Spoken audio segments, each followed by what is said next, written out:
Welcome to Arcade Cats, the best place to chill with your friends and get your gaming goodness. Usually every Saturday at 6 a.m. Australian normal time, peoples.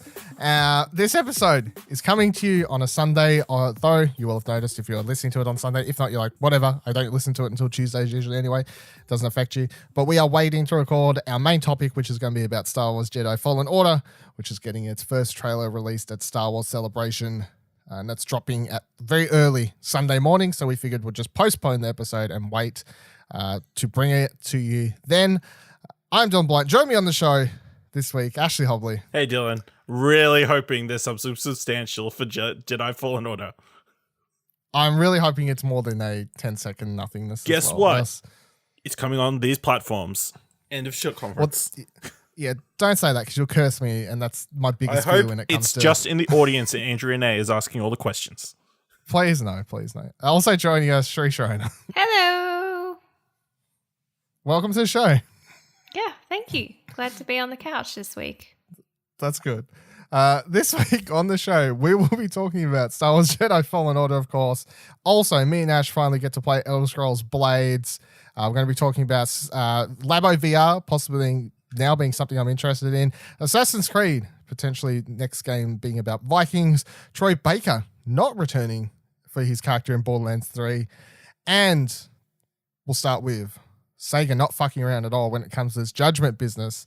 The news story that Ash chucked in randomly a couple episodes ago when it was breaking, red hot news. I'm going to say we're the first podcast to talk about it. I would like actually that we talk about it, be. not necessarily have it released before everybody else.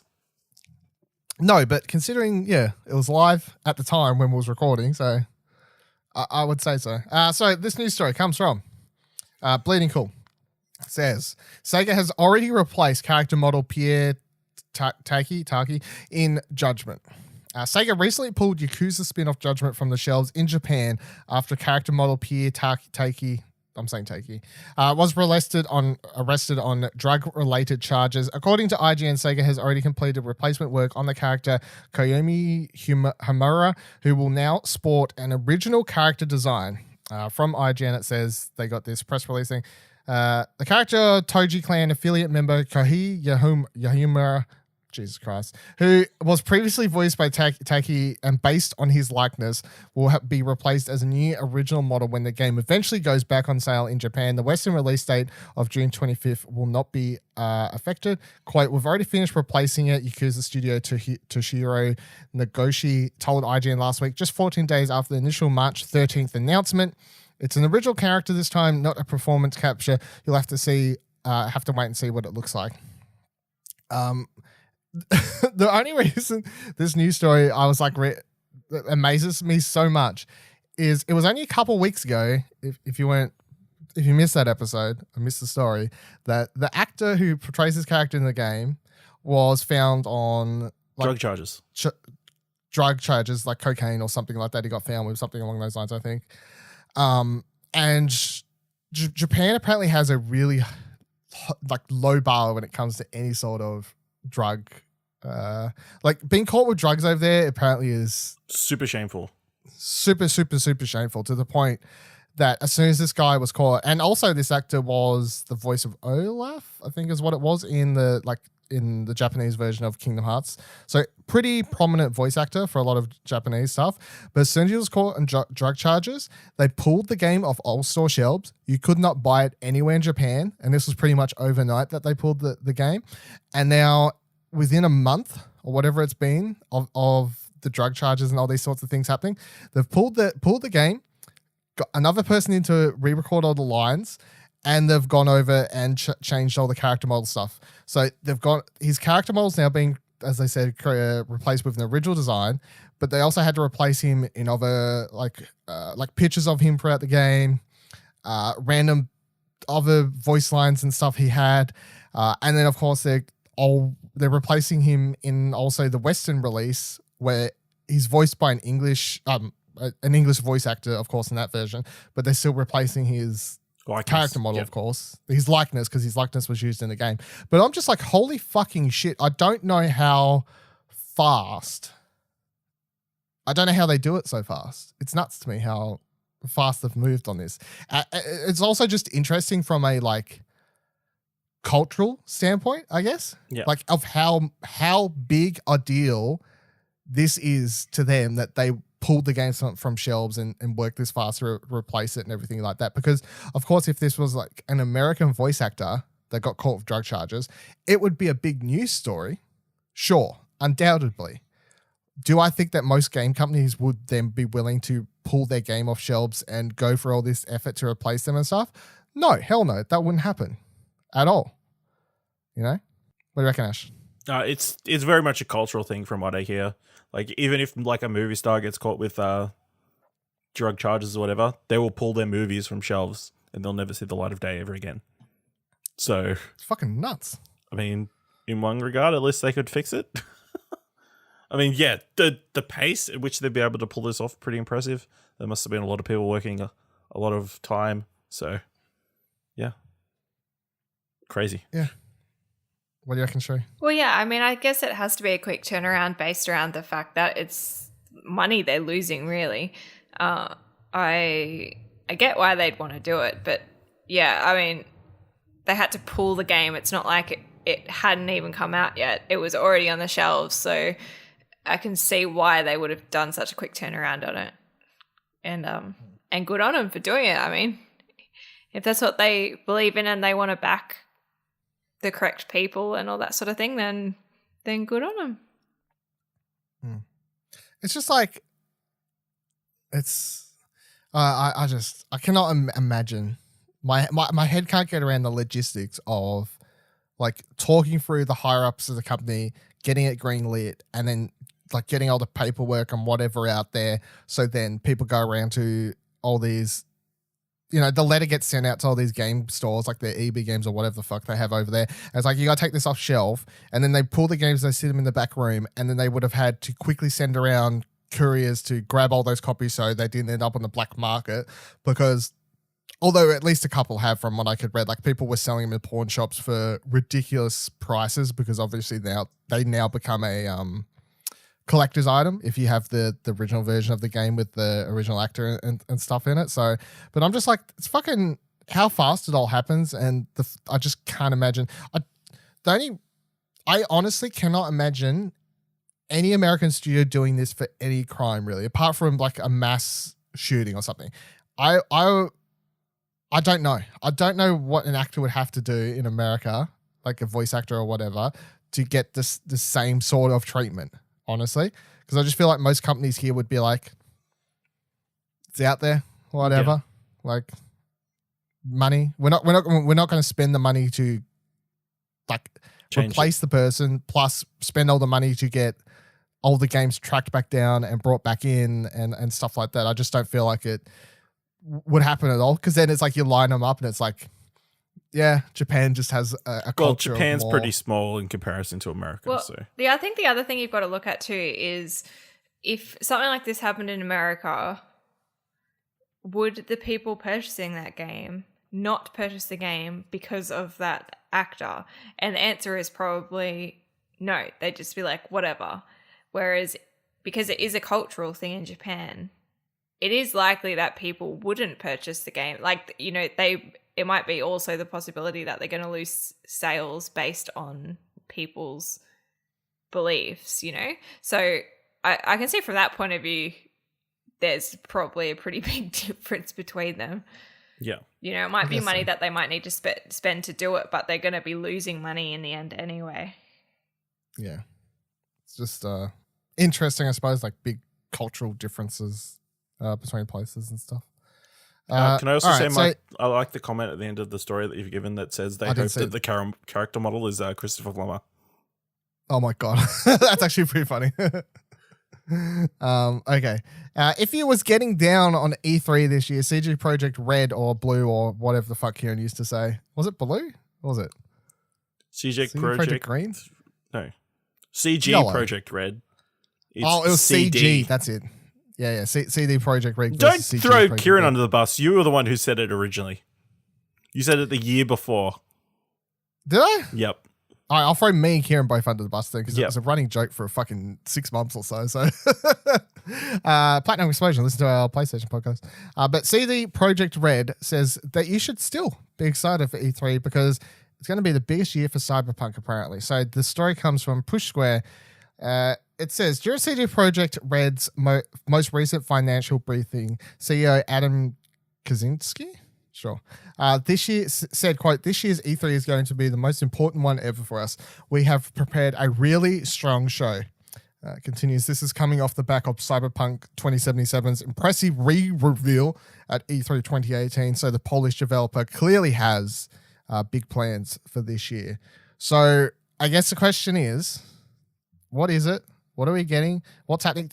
To me, it's weird because like the quote says, "We have a big show," but they don't have a press conference. You know what I mean? So it's like, I feel like the wording's weird. "We have a big show," or like, I feel like the proper thing to say would be like, "We have a big presentation." Yeah. I don't know, big reveal, moment, announcement, even, I suppose. You don't But know. big show makes They could have a show. They go, fucking CD and guess Projekt what? Reds are like, Internet's between 11 and 12. We're going to be showing it. Or you could be, you go to the E3 Coliseum and have like a presentation with a maybe Game Awards guy. Can't remember his name off the top of my head. Jeff Jeff Keighley? Keighley? Yeah, he does like a... The Game Awards guy. Most people refer to him as the Mountain Dew and Doritos guy, but yeah, sure. Yeah. I in my mind, if they're saying it's going to be their biggest E3 yet, for Cyberpunk directly is what they're saying. Biggest E3 yet for Cyberpunk. I feel like to give that call, it would have to mean release date because I can't think of a bigger announcement. They've only than been the to release E3 date. with Cyberpunk once, so honestly, the bar is not very high. Well, no, because they did announce it once there. No, they You know. didn't. They did have all the follow-on information, though. Yeah, they showed a trailer there once. They shared Years one and years trailer ago. last year during the Microsoft conference. I swear the original trailer was at E3 as well, like years and years and years ago No, when they originally revealed the game. I don't think so. You want to fight me, Ash? Not really. No, not really. It'll while be he's looking really that up. difficult as well. Just to organize. Well, It was While- only while- last year. okay. Do you want to fight me too, Sheree? Yeah, I would win. It's all right. Oh, Jesus. I'm not worried. Okay, sure. That's fine. What do you think it could be if it's not the release date? What would you want to see from Cyberpunk this year, Sheree? Are you excited for Cyberpunk? We haven't really talked about it. I am. I do. I like the style. I'm very excited about that. I think I would just really like to see a little bit more. I think there was all that backlash coming off the showing about the whole, customizable character business, but you don't really see character and all that sort of stuff. So I would probably just like to see a bit more information around exactly what the game's gonna offer. But I think the vibe that they're putting out there, everyone's picking up what they're putting down, and I think if they say that it's gonna be a big show, then they better be bringing something good to us, to our eyeballs. We want to see it. We want to see the prettiness.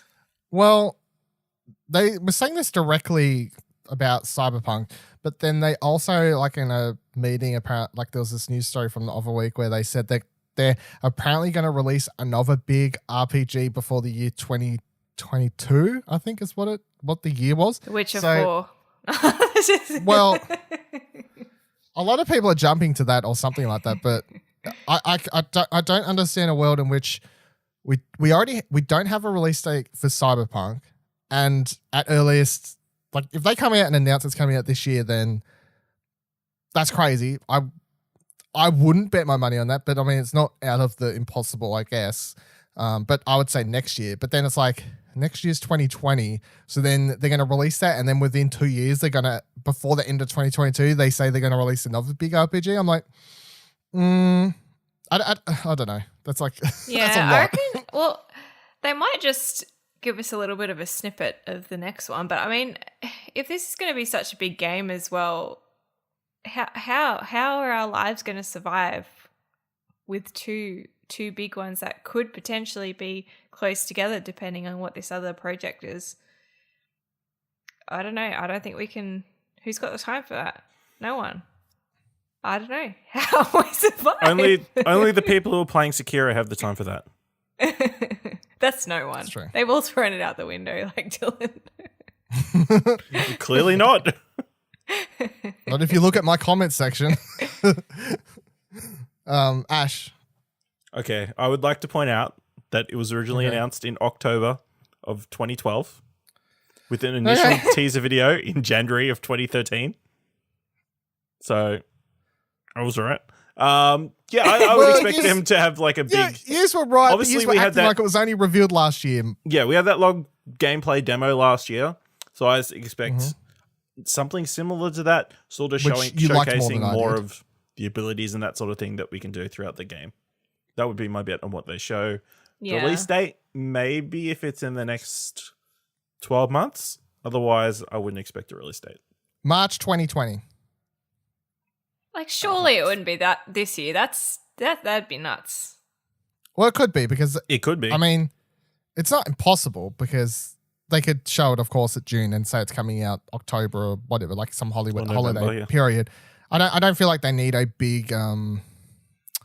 You don't need long promotional periods these days for games, I feel, especially one that already has like a huge like following and fan base and stuff like that ready for People it. are just going to pre-order. It's like Borderlands last pretty week. Much. People are going to buy that collector's edition, that $500 collector's edition really quickly. So like the gameplay we saw last year, and me and Ash talked about this on whatever episode of Platinum Explosion it was. I wasn't completely sold on it because I wasn't 100% sold on how much of what we actually saw was going to actually carry over to the final product, I guess, was part of it. And then I also felt like the characters were so shit, which I think that was my biggest problem from memory. Like I really did not like the writing, and that's I believe what a lot of people's problem was too, and it was bad. And obviously that is something that can be fixed easier, I guess, than was other it the voice things. acting that was people had? The voice acting was bad, but the writing was also bad because they had one of the characters is this very like stereotypical Mexican dude. Yeah, right? That's right. That's what the dude was, and he'd be constantly be making like very very just stereotypical lines and all sorts of things back and forth, which was so on the nose. And it's really weird coming out of The Witcher 3 where all of the characters and the writing in that game is like really, really good. And then I was watching the gameplay going, these characters seem like they were all written by 10 dude bros sitting in a room going, you know what's another thing that was annoying me is, and this is what I really want to see. If I see anything about Cyberpunk this year, I want it to squash my biggest fear about the game, which is that it's just doing Cyberpunk to be cool and not actually doing anything interesting with the genre. Because like Cyberpunk as a thing, like as a look, people can't go, oh, you know, like flashy cars and like neon lights and whatever, right? But like Cyberpunk as a genre was like originally created as a very like progressive thing, and people still relate the genre to a lot of things, especially when it comes to like, it was like this hidden, it was often trans people like relate heavily to it because it was often this like this undertoning thing of like trans rights and stuff within the genre and stuff like that. But over the years, Cyberpunk has had a lot of stuff just turned into, it's just flashy and lights. There's no substance to it, I guess. And if you're not going to do that stuff, then even like movies like Blade Runner and whatever else will often have like deeper meanings, and like they're questioning what it means about like to be human and life and all these sorts of things. I'm like, is Blade Runner 2077 just a very big flashy game where they're like, you can get fucking cyborg arms because they're cool, right? Or is it actually offering me something deeper than that? Is kind of what I know, because I don't know where it falls at the moment. I really don't know, and I want to know where it falls among those two things. I'll probably play it either way is the thing, but I want to know going into it if I'm actually going to get a narrative story that's really going to intrigue me and grab me, or I'm just playing a game where it's like, you got a fucking cool car and look at cyborg arms and shit. You can mix both. I'm not saying you Yeah, can't. don't you want them to make you think it's a dumb action movie thing, and then it turns out it's deep and meaningful? Depends. Do I have to play it for 50 hours until I get to the end? And they're like, oh yeah, all that. Now it's got meaning. I'm like, oh, no, I quit after 10 hours because I thought your game was shit. But it's like, there was that game I played last year, for example, 2034 read-only memories. I fucking can't remember. That sounds about right. Played it on the Switch, reviewed it for the ExplosionNetwork.com, of course. Really loved that. And that was a visual novel, like old school adventure game, I guess. Well, not visual novel. It was like an old school adventure game, solving puzzles and whatever stuff. But that was a cyberpunk game. But it was very heavy on the politics that usually come with the genre from the heyday. And I found it really interesting because I would see a lot of forums online where people saying it was a shit cyberpunk game because it was too heavy on SJW politics. And I'm like, but like, if anything, the genre was originated from SJW what they deem SJW politics. So I'm like, cyberpunk's now just this genre that a lot of people just go cool flashy guns and whatever else. I don't know. I need to see more. I'm intrigued, but I really did not like that gameplay we saw last year. It was just very flashy. It had no substance. It looked great, like visually. So give me a story trailer and let the story trailer actually go like fucking throw those characters that they had in that original gameplay in the bin because they both sucked, and then bring in new people. Yeah, that's what I need. I don't think they're going to disappoint. They can't. I don't think they will. Look at I this don't blind think they faith. will. They Doesn't can't. mean they can't. It's a possibility. This blind faith. They can't. I like The Witcher too much. They can't do it to me. Look. I like The Witcher too. Okay, look. I like The Witcher as much as the next person. Doesn't mean they can't fuck it up. Yeah, I mean, I really hope that they don't bring forward the release date just for the sake of getting it out, sort of thing. You know, take the time if you need extra time to do it. If there's any company in the world that I feel could take as much time as they want, it's probably them. Yeah, and Rockstar. But them. They had in that trailer last year, at the end of it, there was like a whole bunch, or at the start, I can't remember now. There's a whole bunch of like just fucking Matrix text on the screen or whatever you call it, just a bunch of jibbly jobblies. But people freeze framed it and like went through, and at one point in there, like it comes up with a screen with a like very long message that you could read. It was like, hey, thanks for everyone. Sorry we haven't talked about the game in years and years, because they hadn't talked about it for like 5 years at this point or whatever. Again, last year. Announced 2012. Thank you. There you go. So, 6 years later, they showed it at E3. 6 years later, they showed it at E3. But it was this very long piece that was like, sorry, we've been taking so long. I've been working on the game, blah, blah, blah, blah, blah. I think it said something along the lines of, we are getting close to, like, we're getting closer to being done. That's why we're happy to show you it now, but we're not quite ready to announce any sort of release date. But when we are ready to tell you, we'll be sure to let you know. So, like, but from that, it was very much like, when they have a release date, they'll say the release date. But they're not going to say it ahead of time. But also CD Projekt Red doesn't have an EA above them or something that's like, you've got to get this game out by the end of this financial year, you know? Like, they're oh no, it gets weird. They're funded by the government. I don't like, you know, like they're running around with the Polish money. They don't have a proper conglomerate, Jesus Christ, company above them. So they're not like in a big worry to get things done. They've got these Gwent money coming in. They got that what's this? Their shitty shitty service. Hey, Kingmaker, is that the spin-off? No, what's their shitty service where you can buy games off on PC and stuff? Fuck, I can't remember the name of it. Steam. Nope, not yeah. I mean, it's another one. Ooh. GOG, that's it. It's GOG, which is a whole different topic, but GOG is in my bag books because for several times their social media accounts tweeted out horrible fucking things at different points. But anyway, CD Projekt Red, Cyberpunk 2077, E3. It's coming up soon. In case anyone knows. We're in the 4th month now, so we are getting close to. Time flies, in case you don't know. So we'll be there soon enough. All right, let's talk about the next thing. So I want to talk about Troy Baker is apparently not coming back for Borderlands 3 as his character is. Now, no one's played this but me, have they? Has anyone played Tales from Borderlands? Yes. You have? Oh, fuck. For some reason, I thought everyone here hadn't played it. All right. Well, I know Ash doesn't usually play these sorts of games, do you? Telltale, yeah. Yeah. He was talking about it last week. Is it just? Yeah. It's just Walking Dead. You stay away from. Yeah. Oh yeah. I don't know. It's been a long day. I don't know what to do. It's fine. Shree, you're a fan of Tales from Borderlands? Me. Yeah, you're the one called Shree. Are you a fan? You're a fan of this Tales from Borderlands? Yeah, I am. I thought it was really good. The fact that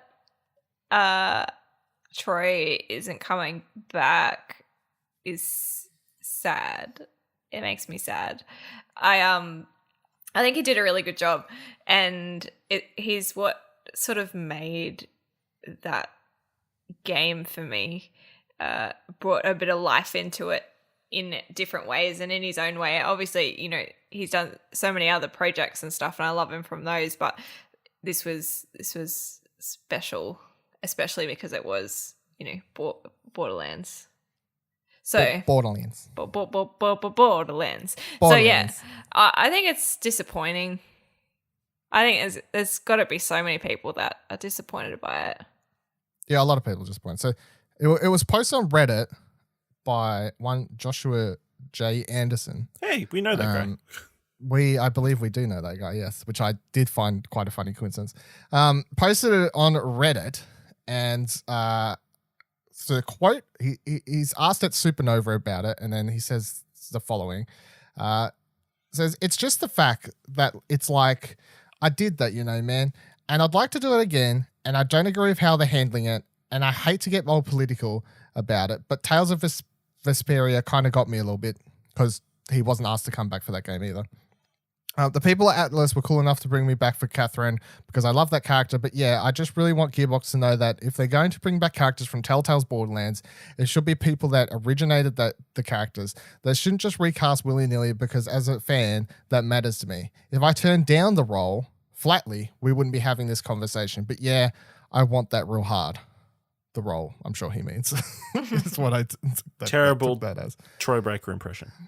Yeah, but yeah, he says on stage that he was as shocked as everyone else when he was watching the reveal trailer to see Reese turn up, and he was like, "Oh shit, Reese! Oh shit, Reese! I'm not playing that person." Like, I thought I read somewhere he was in talks with Gearbox. Yeah, so apparently he had a conversation about it, but from what I could gather, because he never went into like big detail about it, from what I could gather, it seems like something he could have had a conversation about, like say 6 months ago, offhandedly, one little conversation, and then nothing ever came of it, and they never came back to him or whatever. And then all of a sudden he's watching a trailer, and there's Reese, and he's like, "Well, they never came back to me. They've talked more about me." So I don't know. It's interesting, and I feel like more so than other characters. It's really interesting because it's I don't know, like it's because Tales from Borderlands was more so than other games a game that focuses on the characters, I guess. Yep. Because it's basically an interactive TV series. It's a Telltale game, of course. Then that kind of associates the actors behind the roles a lot more than say if it was a normal Borderlands game, I guess, because you're constantly having them interacting with you and talking a lot more, and you get a lot closer to those characters than you would in any of the normal Borderlands games, I suppose, is why it's weird. But yeah, I love Tales from Borderlands as well. I'm disappointed, but at the same time, I'm like, I'll have to wait and see who the hell is actually playing him to see if I'm that annoyed about it. Plus, like story reasons wise, story reasons. Yeah, evil I mean they twin. Don't fucking start, Ash. Oh my fucking god, I can't handle this evil twin shit. I mean, that would make perfect sense. Why Troy Baker isn't back? Did you just say it would make perfect sense after saying evil twins? Yeah, he has a mustache. Oh dear. Why are you being mustachist? What? But you know, like racist, but mustache. Just for the listeners of this week's Arcade Couch, these guys are very tired. But they're pulling at straws. But yeah, no. Story reasons, I think because we don't exactly know how many years later after Tales from Borderlands it is. So like he could be much older. I'm not exactly sure. And then if he is a much older, he fucking has like a voice modulator or something. I don't know. Like, Doesn't matter though. Like no. You can get around it. No. I think it's extremely disappointing. And what are they thinking? What are they thinking? Well, to be fair, It's true. We're all thinking it. What are they thinking? apparently the voice actor for Claptrap is not on best good terms with Gearbox and has since moved on to working for Rooster Teeth. So there's no guarantee that he's going to be part of the game either. Oh no, not the voice of Claptrap. Yeah. So that character. I feel like maybe it could be like a managing thing. Like they went to his manager and they said, "Oh, how much is it going to cost to get him?" It costs too much. And yeah. Although Take-Two, they should have a bit of money to throw around. Gearbox should unless it was like unless he's like a substantial role, or like I can't imagine it being too much of an issue, like budget wise. Or maybe he's like super busy. They went, "Hey, can you come in and do this?" He's like, "Nah, he's too busy doing Last of Us 2." I think the stupid part And retro is, replay. I think the stupid part of it though is obviously in any other situation, Tales being separate to the original games, you can like get away with changing like voice actors or whatever. No different to movies versus TV shows of the same thing. You can get away with switching up actors. It's the same sort of thing in that respect. But when you're bringing the character back from there, that just doesn't make sense to me. The other thing that I find interesting is because I reckon I actually legit think that there's going to be a decent amount of people who this will be their first proper Borderlands game. Yeah. Like there has to be a substantial amount of people that have only played Tales from Borderlands when it comes to Borderlands games. And the only reason they played that is because they were Telltale Games fans and they played it and that was their entry to the franchise. And they were like, don't really feel like going back and playing those other ones, whatever. But then they see this one has Reese from it. And we don't know, as far as I'm aware, we don't know if like Fiona's in it or any other characters from Tales from Borderlands yet. But they could be, right? And then if this game has a bunch of the characters from Tales of Borderlands in it, all of a sudden the people that have just played that game are like, well, I kind of want to play Borderlands 3 now. And they're going to come into it and be like, well, none of these people who voice the characters that I like and the only reason I'm playing this game in the first place are even voicing the characters I like, which would be weird, you know? So I do wonder. I'm like, What's you've been the working on reason? this game. You've been working on this game for what was it? I think 6-7 years, whatever the amount of time or whatever they've been. Well, I mean, after we read about Anthem last year, we definitely know that they weren't actually working on this game for 6 or 7 years. I reckon they were fucking around for fucking 4 of them. But and it's like, what's the fuck's character in Tales from Borderlands? Little robot. What? That's who. Gortys. If they Gortys, bring thank back you. Gortys and it's not Ashley Johnson, Yes. riots will happen. Is that where the riots happening? That's yeah. Well, I was about to say it's like Ashley Johnson's very busy these days. Yes. You know, she's very busy. Well, even Laura Bailey, right? Fiona. If they have Fiona in the game, Laura Bailey, she's still doing stuff. Obviously, she still does She's critical doing a roles. bunch of and stuff these days. cartoons. She's done a bunch of cartoons and stuff, but she also had a baby like 6 months ago. Yeah. She's like, that doesn't I- count. She should just No, I don't know hard. how you want me to Her extrapolate on that. Her time's thin at the moment. I mean, Critters struggled enough when she had to take fucking. How long did she take off from Critical Role while she had the baby? Like 2 months? I have no idea. I wasn't paying attention at the time. Critical but a few Role months, fans were I'd like, imagine. this is an outrage. Just bring the baby to the show. Yeah. But yeah, I don't know. If they bring, like, we can ditch Chris Hardwick, that's fine. But the rest of them, we can. The rest of them, we actually need to come back. The actual voice actors, and you know, if anyone's going to replace Troy Baker, anyway, it's just going to be It's Nolan Nolan North. Yeah. Yeah. It's actually really awkward. They're together at Supernova and no one knows who's recorded it and Troy doesn't. Or maybe he's told him, but he's just pretending he doesn't know. So, yeah, maybe he's just pretending he hasn't told him. He's like, oh, yeah, Nolan definitely doesn't break any NDAs with me, even though we record a fucking weekly gaming show or whatever together these days. So, Yeah. but no, definitely don't have any clue about who's in it. But yeah, Borderlands 3, it's a game. Tales from Borderlands, it's a game that you should really fucking play if you haven't, because it's also one of the funniest games to have ever existed. Bring back Patrick Warburton for this one. Yeah. There's something. Oh man, maybe that's who's voicing it.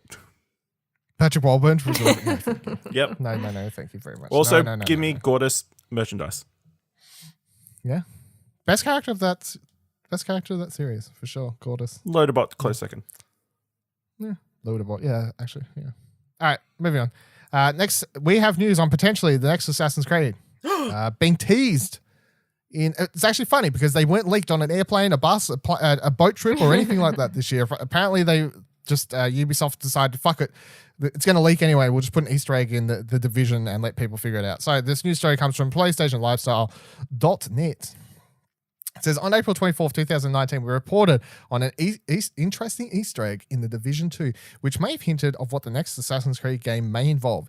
In the game, The Division, you can find a poster with a Norse ruler holding onto something that looks a lot like the Apple of Eden from the Assassin's Creed games. Because of this, many were speculating that the next entry would feature Vikings. But now, a report from Kotaku, of course, breaks every single fucking Assassin's Creed game before they actually get released, ever, has more information, all but confirming that this is true. Two sources have confirmed with Kotaku that the next game, codenamed Assassin's Creed Kingdom, will release in 2020 and will be set during Vikings times. Although Ubisoft declined to make a statement, Kotaku is a reputable source, so 2020 might be very well the year of the next Assassin's Creed game. It's sort of a tradition at this point. Assassin's Creed games get leaked or teased before release. Maybe it's not too surprising that we might have just gotten a glimpse of what the next game will be. There was also confirmation from Kotaku that the next Watch Dogs games would be set in London and is reported to release this year. So that's like a separate thing, but which I wouldn't... Burying the lead, Dylan. What am I bearing the lead? Watch Dogs 3 coming this year. Is that more exciting than a Vikings Assassin's Creed game? Yeah. Because I'll say this, as someone who I didn't play Odyssey, right? Didn't play Assassin's Creed Odyssey. I was completely down on it. If you listen to whatever show wherever I talked about it, I don't know, some podcast. Whenever we talked about that game, I was like, nah. Like when it got announced at E3, I was like, nah, not really sold. The game came out and I suddenly wished I'd actually played it because it looked really cool.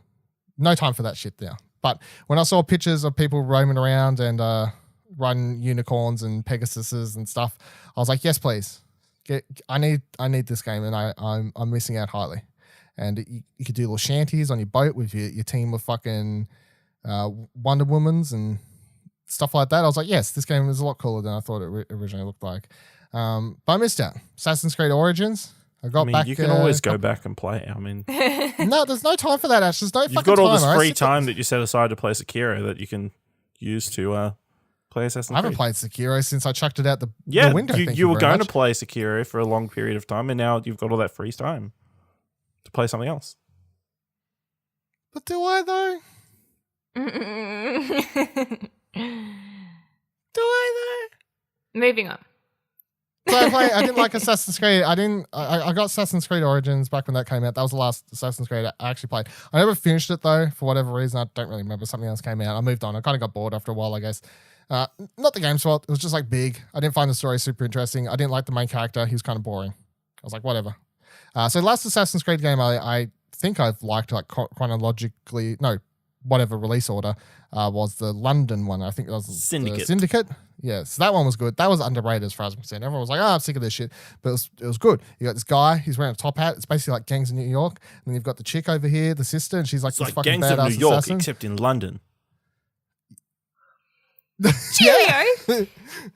You got him. But the idea of an Assassin's Creed game where you're playing as a Viking, yes, please. I'm intrigued straight away from the thing. You know how kind of people were grabbed by the Greek setting for Odyssey? And I'm like, kind kind of getting sick of that stuff. To agree personally, I was like, great setting, whatever. Vikings though, yes, this is what we need. Shree, does Vikings Assassin's Creed sound cool?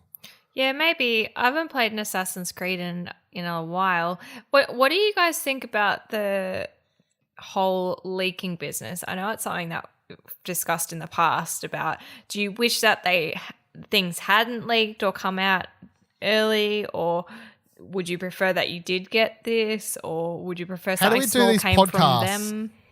How do we do this show if nothing leaks? Yeah, as content creators, we really appreciate them. Yeah. As fans, I don't really care. I was going to say that my question isn't as a content creator, but yeah.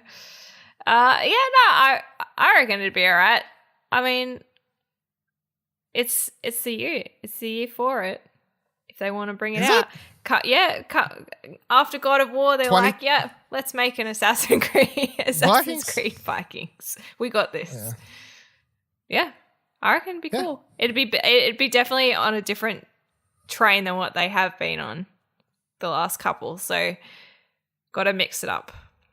Well, I just want because I picture because the last one had boats and stuff still in it too, and they had a bunch of land stuff. They mixed it all well together apparently. So I'm like, if it's Vikings, and I can have these massive Viking ships and sea combat, and I can fucking run on the battlefield, and I chuck my axe and I chop some guy in half, and I climb up a tree and I fucking bear drop on that motherfucker. It'll be great.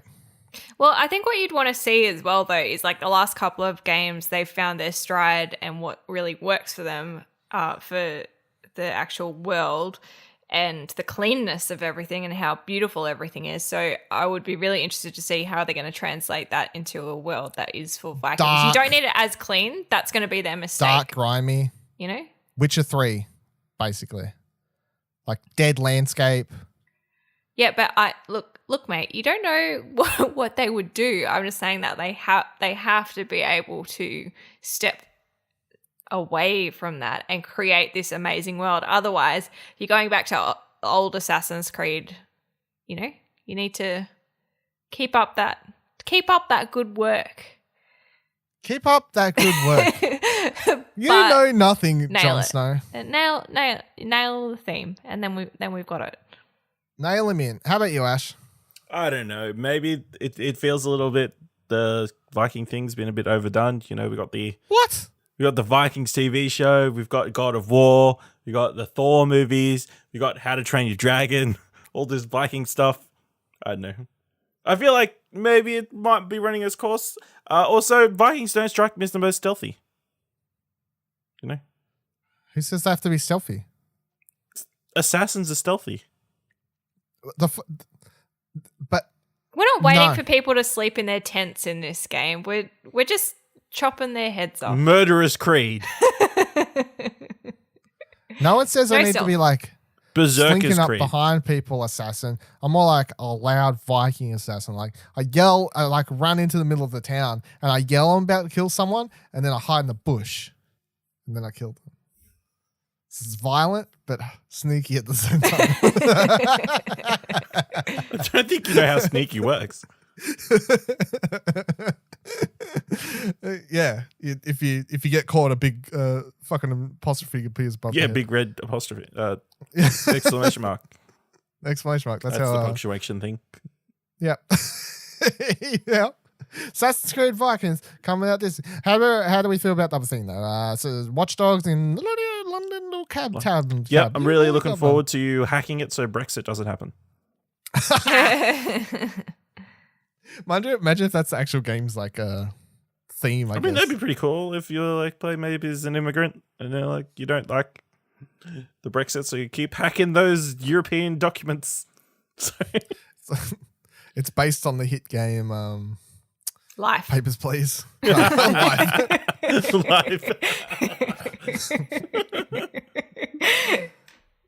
Narrated by David Attenborough. See, it's funny because they thought the Brexit would have gone through by now, but when they started development, but it hasn't. Yeah. They still haven't. It makes our game even weirder. Yeah. But as for that rumor, I could see that definitely being a thing. You know, Ubisoft at E3 is here's Watch Dogs, it's revealed, it's out, end of September. Yeah. You know, something like that. Well, they need something, seeing as Assassin's Creed's not out this year. Yeah, don't. But I kind of like this idea that they'll kind of rotate those franchises or something potentially now. That kind of works out a lot better than having to release like a Watch Dogs and Assassin's Creed in the same year. It's just like Watch Dogs one year, Assassin's Creed next year. And then eventually we get the crossover game where they actually just finally once and for all say that they're actually in the same universe. Oh my God, Desmond is actually a hacker. Yep. That's the character's name, right? This is like a thing. There was a character from Assassin's Creed 1 and 2 and one of the other ones, I think. Like one of the like people from Anubis, right? That character appeared in Watch Dogs 1 in a side mission. Like it was a legit that character's name, voice actor, everything. So ever since then, people are like, these games are the same universe, but Ubisoft just keeps constantly making like little hints at it. But then there was also like a thing in Far Cry Primal where someone found like hints towards Assassin's Creed or something in like a cave. So now they're like, oh, these games tied together. I'm like, fuck off Far Cry. I just want Watch Dogs to actually just be the future Assassin's Creed games. Like the Watch Dogs are now the Assassins, That's my fan theory. Yeah. Thank you for attending my TED Talk. Okay. All right. Let's move on to the last news story. Labo VR is coming out. Well, it's out now, actually. By the time you're listening to this, it's out, right? Labo VR released on Friday. Got your paper cardboard, you put it up to your head, you jerk off the duck or whatever the fuck you're doing. But in the future, we are getting Mario Odyssey content along with Breath of the Wild becoming fully playable in VR. So, from The Verge, Nintendo has announced that two of its biggest Switch games will be updated to work with the cardboard Labo VR headset that's releasing. It says next week, but as I just said, it's out. Super Mario Odyssey will get a bonus mode with new mini missions designed for VR, while The Legend of Zelda Breath of the Wild appears to be playable in its entirety, except for the cutscenes. It's not immediately clear how either of these modes will work in practice. The Labo kit doesn't have a head strap, so setting in for a multi-hour session of Breath of the Wild might prove challenging, but at the very least, these are probably going to drive a lot more interest in the VR kit than what was previous for Labo releases. The modes will arrive in free updates to each game on April 25th, while the headset is coming out April 12th, priced at $40 US price for the base kit. Now, obviously, Ash, we talked about this previously. Yep. Kind of down on it, of course. I'm still kind of down on I don't know. I don't know if I'll say down. It's just confused. I guess is the thing. I'm confused, and I really just need it to be out. I need to see people's impressions of it. I mean, I would love to have a go just to answer a lot of my own questions and stuff, but I'm even more confused now, honestly, because of these updates. At first, I watched the trailer.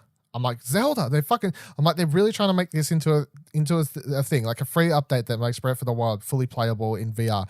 That's cool. That's a cool thing that they've done. Brand new mini missions for Mario Odyssey. That's cool. These both sound like things I would love to try out, more so than any of the other actual VR stuff that comes release date, right? But at the same time, I'm just very confused because Breath of the Wild is a game that is designed around long play sessions. Yep. And Nintendo Switch Labo VR is set up so you have to literally hold it up to your face at all points in time to be playing it. So it just seems the way I see it, you have a couple of options. Yeah, okay. Either you get a friend, hold it up to your face, and then you take it in turns. You hold it up to their face for a while, you hold it up to their face, so you just play different sections. Yeah. Two, you just lie down on your face and you have the Labo. That's the one I was thinking. That is the exact one I was thinking. Yep. Down flat on the ground and you stick your face into it. Or you just lie on your back and you just make sure you don't move and perfectly balance it so it's sitting on your face and not moving at all. Well, I mean, you're going to have your hands on it anyway because you've got the controllers on the side of it. I guess. I hadn't thought about where your... I guess you would have it attached to the Switch. That's how it works. Like the Joy-Cons... all the things I see, it feels like the Switch is inside like a cardboard box. Yeah, pretty much. So I don't know if you can put like the Switch controllers in there unless they've got like a grip thing to put the Switch. So this like straight VR headset version, right? That's not like the big duck things or whatever you build for those other versions. Like just the normal VR headset looking build of the cardboard thing is just like a square box or whatever, and then it has the the Switch controllers, your Joy-Cons sitting on the side. So you're going to hold it up to your face, your left and right hand, and you got to hold it there, and then you're pressing your buttons with your Joy-Cons on either side of your face. So to play it for long sessions, you're literally just having to hold not only something to your face for a long period of time, but then also have your hands up in the air next to your face playing. Yeah. Yeah. I guess it's like reading a book. I mean, you always had to hold it up, you know? You had to find odd places to sort of balance it and move you around so your muscles don't get sore or whatever, or comfortable. So it's the same thing, really. It's the same thing as reading. It's just a bit closer to your face. It's similar, I guess. I guess you could like create a stand or something, you know, perch it on some books, some yellow pages if they still make those, or make your own strap. Yeah, that doesn't sound like it'll go wrong at all. Just tape it around your face every session. Yeah, I'm just sure get taping some cardboard goes well. Duct tape. Solved. Yep. Rip it off, cardboard Rex, build another one. Yep. As long as you're like Nick and don't have much hair, you'll be fine. Yeah. Yeah. But I mean, the Mario stuff makes more sense to me than the Zelda thing. And I'm not trying to say which one is cooler, right? Because obviously the idea of playing Breath of the Wild in VR, I was like, yes, please, I would like to very much try that. But then I'm kind of taking a step back and going, not what is cooler, but what actually makes sense for what Labo VR is. And from all sense, like as we're talking about now, it just seems like something that's designed around short minigame, shorter periods of play. You know, like you pick up you play it for half an hour tops type thing, and you're done. That's why the Mario Odyssey thing is a bunch of mini missions. That's why the games coming with it on launch day are a bunch of mini games and stuff like that. So as cool as I'm like, fuck, Breath of the Wild in VR, that does sound cool. I just feel like it's so different to the rest of the content that they're making available for it, and it doesn't feel like it fits in with what they're trying to do with Labo VR.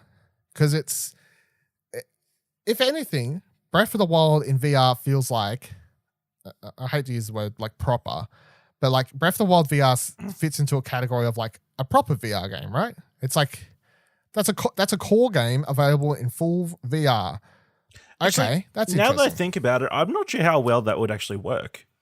Like when you look left and right, what does Link go out of view? Is he just wherever he's standing and you're just looking at the environment, or are you moving around Link? Or you can look at, from what I could gather on the trailer, it was hard to understand. It doesn't look. The footage just looks like it's ripped straight from the regular version.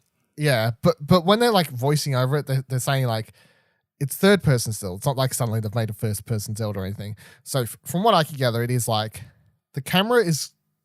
I picture it as the camera would be where it would normally be in the game, no matter what kind of thing. But because you're playing it in VR, you could do like, I guess, tilts. Like if you look left, maybe you can look fully behind you where you couldn't, or something like that. You know, you're just controlling the camera, I guess. Your head is now the camera. So you can completely not look at your character the whole game. I guess that's what I could gather. Potentially, I'm theorizing, I guess. That seems crazy. The weirdest and most interesting thing to me is because I'd kind of sat, after discussing it at reveal, I'd kind of had sat Labo VR in the corner and gone, okay, you're not trying to be a serious VR kid. You're trying to be a kid's toy, right? You're trying to be a bunch of mini games. You're a cardboard VR mini game headset with a bunch of mini games and whatever.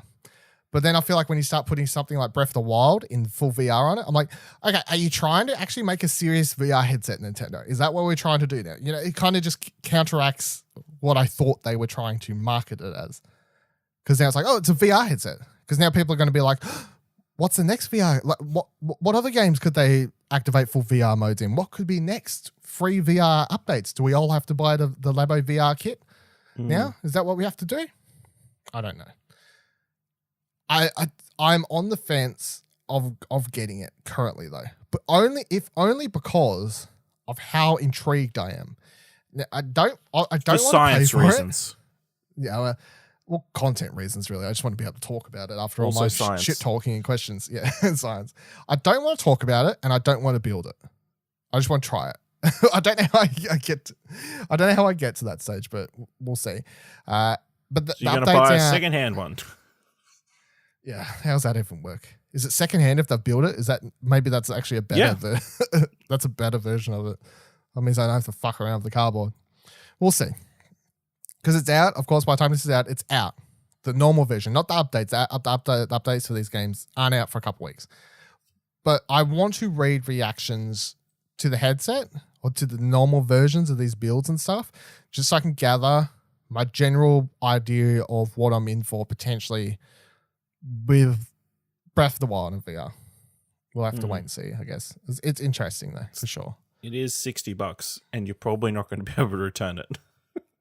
Yeah, no, like it's a commitment. Probably not going to be able to trade it in for much. No, but I mean, if I buy it, right, I do get all the core mini games. Plus, I have Breath of the Wild and Mario. So I'm getting. I already own 2 games that are getting free updates for VR.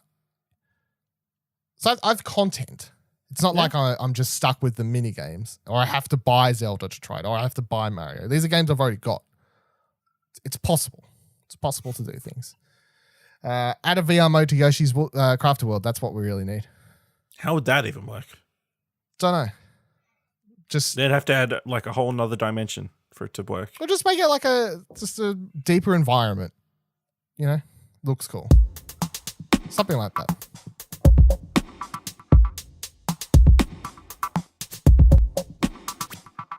All right, Ash. We finally got to play the Elder Scrolls Blades. After sitting in queue, sitting around waiting for our phones to light up and say, hey, you can finally play the game that you signed up for early access for or whatever, E3 last year. You're allowed in now. What do you reckon? What do you reckon this Elder Scrolls Blades, the mobile Elder Scrolls game? It's interesting. It feels like a mobile Elder Scrolls game. Is that a good thing or a bad thing? Depends how much you like mobile games, I guess. So it's a lot of tapping and touching. A lot of the traversal is touching points in the world to move to, and then moving the camera around. I don't know if you're like me. I had to invert the X and Y axes. No, I haven't touched anything. Yeah. You haven't touched anything. I don't know. It was just a weird thing that I needed to, because it was doing my head in. So all the combat is very basic. You just touch the screen and then the little circle thing goes like a Pokemon. And then you let go and it does a certain amount of damage. I'm assuming it gets a little bit deeper than that. You can get spells and different combos and that sort of thing. I'm only up to level 4. What are you up to? I think I'm 4-ish. Yeah. Or something similar. So, I mean, it plays like a RPG, mostly. But yeah, the combat's pretty basic. The traversal is pretty basic. Mm-hmm. It seems fine. I'll say, if anything, this is one question because I'm playing on iPhone X, right? What are you playing it on? What for the Samsung S9, Galaxy S9. Does it look really pretty on your phone? Because it looks really pretty on my phone. Yeah, it looks pretty good. I would say it's one of the better looking like mobile graphical games I've played on my phone for sure. Like the environments aren't that varied, but they like all the enemies and stuff look good, and the characters that look good, and environments themselves look pretty good and stuff. Like it looks good. It's got that kind of upper class mobile game or whatever, you know, AAA mobile game look to it. I guess. Mobile game. Well, premium. I mean, it's free. Yeah, like it is. I know it's in beta. I don't know how. Obviously, access. the microtrans early access. Yeah, I don't know what the end game is for that either. I don't know what they're like when it comes out of early access. What they're exactly. Well, you got these chests that you find that don't unlock straight away. So They're Yeah, going to so be working over those impatient people. Yeah. So your microtransactions for the game are basically these chests. You can also spend money to get like gold in game. I don't know why you would need to at this point. As far as I'm aware, I don't know like if later on it becomes more necessity to get these sorts of things. But at the moment, your microtransaction is like you can get chests for real money, and then chests that you find in the real game take a real amount of real time to unlock. Most of the common ones, which are primarily all I've found, I believe, but one, Like wooden ones. all take 5 seconds to unlock. It still gives you the option to speed up the unlock, which I'm like, why would you? It's 5 seconds. Let's everyone calm the fuck down. But if you want to, you can spend real life money on like this in-game currency that like gems or whatever that let you unlock chests faster. The other things is the town that you're building. Like when you're not doing missions, they need like certain like wood and whatever else, coin and stuff to be able to start building these places, and then that takes real time, of course, and you can speed that up if you need to. But with the hour or so, 2 hours, I think at this point, roughly, I've put in. I don't understand at any point where you'd need to speed up anything and not just wait, unless there's like an end game period where it's like you're just constantly like trying to make resources for some sort of stuff that we haven't discovered that we don't know about. Because you can I like guess. build buildings in the town that you've saved. Yeah. I guess you can upgrade them as well. So I unless presume so. You're desperate to get, unless you're impatient and don't want to wait for these things to slowly unlock, and you just want to power through the entire game, whatever, however that is, because there seems to be daily quests and all sorts of different other things to do. So I don't know what end game even is or could comprehend what it is. Yeah, I don't know. But for Elder Scrolls fans, I would say it's going to hit a certain level of itch on the go, I guess, for it, because like it has all the races and these sorts of things from that you know from Elder Scrolls World, and when you make your character, it has a decent level of character customization for a mobile game, like more so than I kind of thought. I spent at least 5 minutes fucking around with my character and choosing the way they look, even though you don't really get to ever look at them unless you're actually changing your, except for in the menu.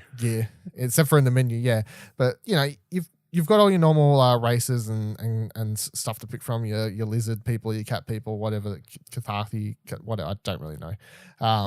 All of those, and elves and high elves and whatever else, dark elves. Pick your class, make your character, you get gear, you can equip better gear, swords, clubs, shields, clothing, these sorts of things. It does change the way you look. It's not just stat based. It actually does like appear in your character and stuff, which is nice as well. What you said about the combat before, I would agree. It's very simple. I feel like when you get to harder stuff, it's probably going to come into account more about how you do your blocking and stuff, because you can press on your shield and it holds up your shield. But then once you've blocked one attack, like you have to wait a couple seconds before you can block again. You do get a magic ability, which you can level up different skill points into either magics or other sorts of abilities. And then like magic abilities are better against some enemies. And then like the other ability I have is like a quick fast attack where I jump backwards and attack real fast, and you can kind of spam them all, which you can on some enemies, and like kill them in a quick second. Like just tap once to attack them, then quickly press my build, and then quickly press my fire spell, and I've like kind of just exploded an enemy in 2 seconds. But most of the missions also seem to only take like 5 minutes, 5 to 10 minutes tops so far, I guess, depending on how much like fucking around and exploring you're doing, even though there's not that much to do, but there's like one secret area per level, it seems, per mission to find with a chest in it. But the missions seem designed around like mobile game where it's not going to take you longer than 5 minutes to do and clear, which is nice. Like I did my first session where I kind of strapped in, played it for like 40 or so minutes just to get my bearings of it. And then the rest of the time it has just been, I've got spare 5 to 10 minutes and I have just kind of whipped it out, done a mission, been like, okay, cool. And then put it away. And then later done a mission. So it doesn't require a huge investment of like constantly pulling it out, putting a lot of time into it, even though you can, obviously. But yeah, I mean, it's Elder Scrolls. Elder Scrolls fans, I feel like, would enjoy it, get something out of it. Surely, I don't know. See how we go as it continues over the early access period. I guess the biggest question is, do you reckon you'll keep jumping back in and out of it now that you've played it for a little bit, or you kind of done with it after we've tried it? I might. I'll see how it goes. I've got a bunch of mobile games. I don't. I mostly play mobile games while I'm doing something else, like watching TV or whatever. So and this feels like something I need to pay more attention to. So don't know. Yeah, fair enough.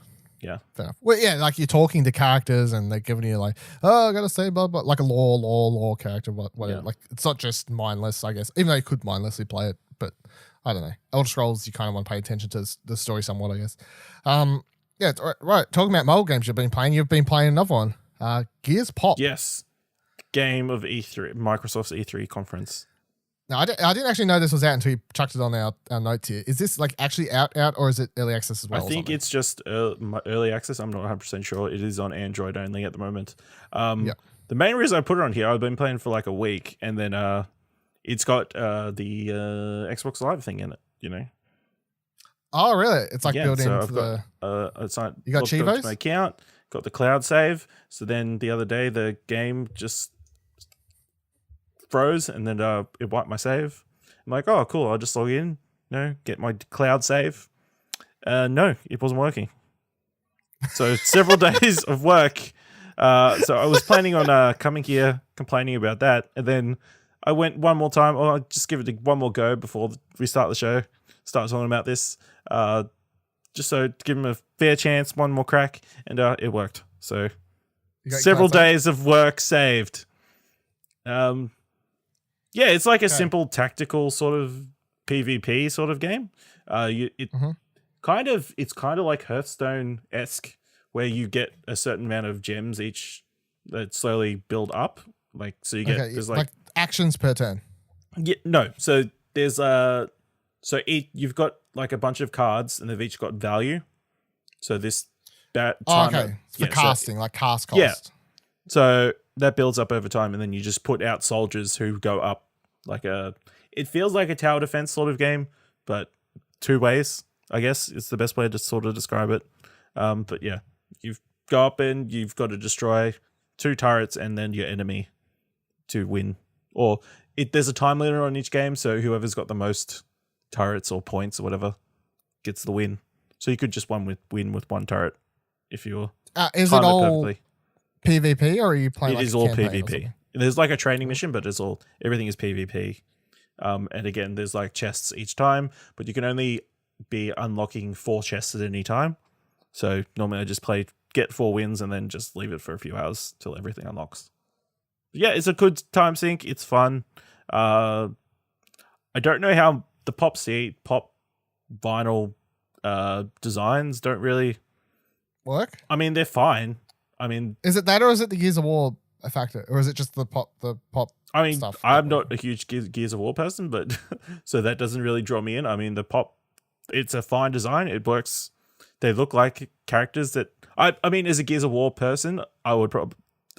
If I was a Gears of War person, I'd be probably a bit more critical of the design, but it seems fine. It makes it a bit more cartoony and easier to kill. They a actually bunch look of like people. pop finals, Yeah, they do. Or do they look like animated pop finals, or are they moving like? No, so they've all got like the big heads and the tiny bodies. Yeah. Okay. So yeah. Cool. Sounds like you're enjoying that a lot more than. I put more time into it. So I'd read into that. Is it because you can do what you're saying before? Like you can play it while watching stuff. And you'd get pins so you can unlock new characters and that sort of thing. So obviously that's a bit more of a draw in than maybe getting some loot, getting a sword with slightly more attack power. To be fair, I'm barely into blades. So like did like 2 missions, probably 2 main missions. So I just realized before, I'm like, if you've made a Microsoft account, that means I can add you on. Is that like a real thing? I don't know. Do you have an Xbox account now? Technically, yeah. I'll add you on Xbox later. That's interesting. All right. The other game, quickly I'll talk about that I played. I put up an article on ExposureNetwork.com about this one before, from a Melbourne-based studio, Samurai Punk, who had previously done games like Screen Sheet and This American Dream VR one, which I talked about on Platinum Explosion.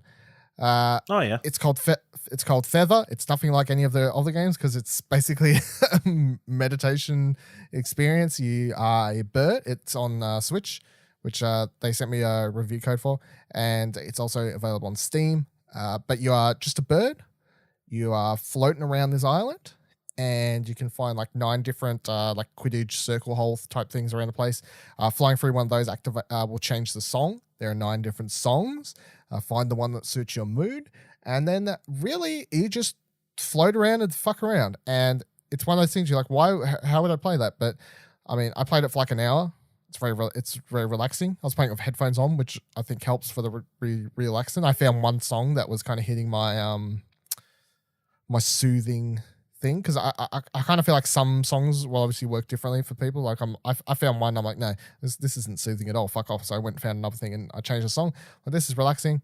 And then the other element to it is there are it's got like a seamless multiplayer. Like birds will show up in your game if you have a Nintendo Switch Online membership, because you need that for even this to work. Silly, but yeah. Like other birds can show up in your game. They're other people. Then you can press Y to like yell at them and birds. There's nothing you can do, but then all of a sudden it's kind of like that thing like Journey, I guess, somewhat, where it's like it's another person. You fly up to them. All of a sudden you're just like following each other around, just trying to fuck around and stuff. I mean, there's no point to it, but it's kind of just fun anyway for a while. You're like, oh, you're ducking and weaving, going around and all these sorts of things. But that aspect apart, it's a very beautiful looking game. It's rather pretty.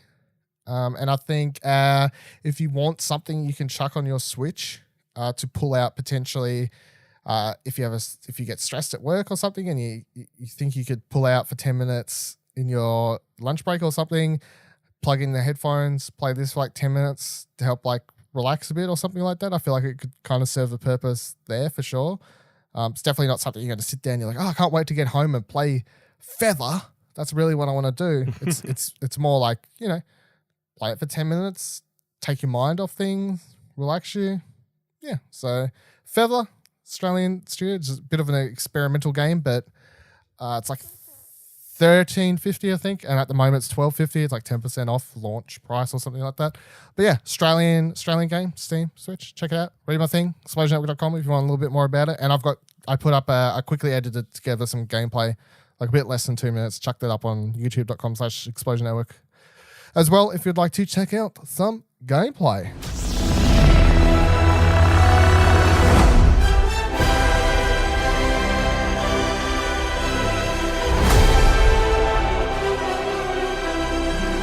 Okay, it's Star Wars Celebration. We got our first look, finally, at Star Wars Jedi Fallen Order, Ash. Finally, after years, behind the scene videos, last E3 where they're just like, hey, be excited. Here's a name. Game. Yeah, not even a title card or anything, just the name. Logo came out later. Yeah, with the weirdest kind of marketing and release schedule. So at Star Wars Celebration, yeah, well, yeah, pretty much, yeah. Now they're finally doing stuff that kind of makes sense.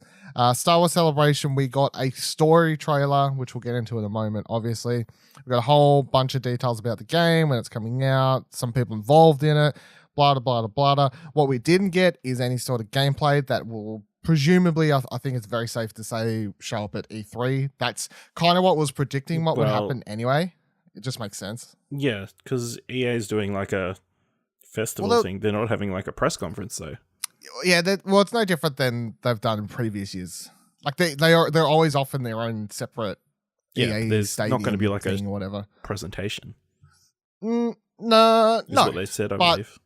They'll still show gameplay. Well, of course, they could always sell the exclusive to, or the showcase to Xbox. Or PlayStation, if they decide to do some state of play thing, I guess. Yeah. That would be a really weird, like, fucking massive sell for state of plays, I guess. But yeah. All right, so let's get into it. Let's get some facts out of the way in case you've been keeping up. Star Wars Jedi Fallen Order. Release date, November 15th, 2019. That I should have double checked, but as I was just saying that, I'm pretty sure that's close to, if not the exact same release date, or roughly, of like Battlefront 1 and stuff. All the previous EA games have all come out in November-ish periods as well. Well, that makes sense. Which they all come out like slightly before the movie releases, which was good, because like previous Battlefronts, was playing them, getting excited for the movie and stuff. So it was good to ride high on the Star Wars fandom.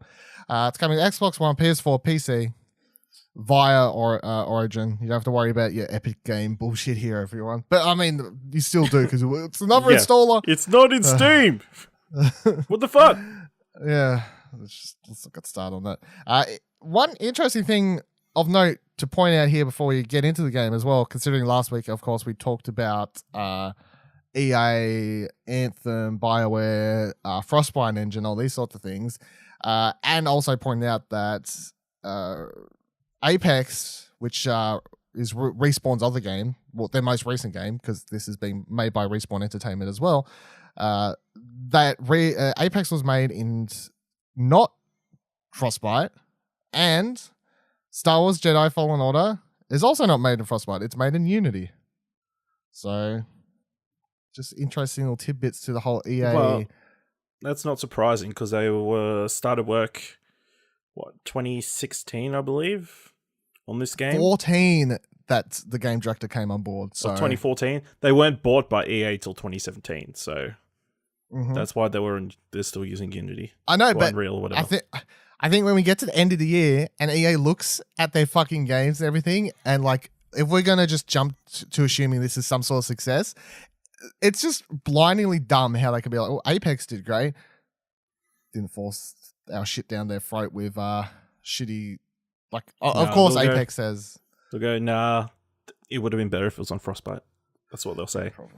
Probably will fucking say. You see all these profits? Do you know how much more profits we'd have if they had to use Frostbite? Yeah, well, fucking talking about profits, we'll get into some of this loot box shit or no microtransaction shit in a minute.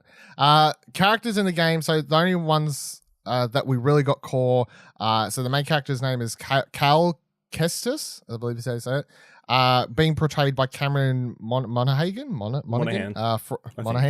from Gotham, which I don't watch, and from American Shameless, right? American Shameless, yeah. Yeah, which I don't watch, so I have real no. Do you know him from any of these things? Not really. I've seen he plays the Joker. Quotation marks. Yeah.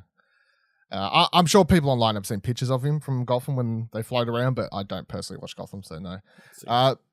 This game has an interesting dev team as well, so the game director is Stig Asman. I can't say his name, so Amazon. I'm really sorry. Who was the game director on God of War 3.